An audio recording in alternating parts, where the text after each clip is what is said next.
Delhi airport पर हर दिन की तरह आज की सुबह भी सामान्य थी। रनवे पर फ्लाइट लगी हुई थी। पैसेंजर विमान में अपनी सीट पर बैठे हुए थे। अब इंडिगो की फ्लाइट बनारस के लिए टेक ऑफ करने वाली थी। जहां विमान रनवे पर धीरे धीरे आगे बढ़ रहा था, तभी टॉयलेट से एक आवाज आई, बम है, विमान में बम है।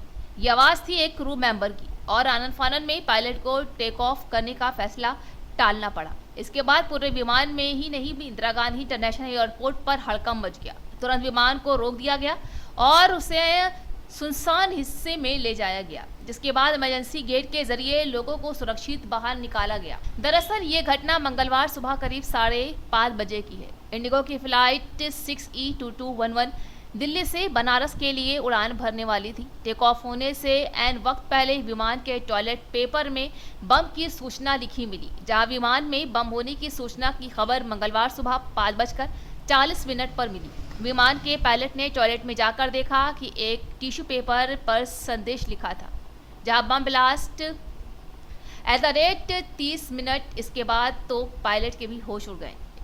उसने सूझबूझ का परिचय दिया और क्रू मेंबर्स के साथ मिलकर तुरंत सबको इमरजेंसी गेट से बाहर निकालने लगा।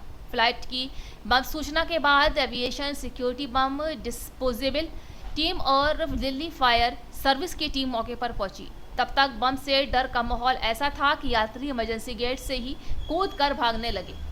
जिस विमान में बम को लेकर घंटों तक खलबली मची रही, उसमें कुल 176 यात्री सवार थे।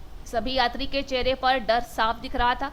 बारी बारी से सबको सुरक्षित निकाल लिया गया। जहां विमान से सभी यात्रियों को सुरक्षित निकालने के बाद प्लेन के कोने कोने की तलाशी ली गई।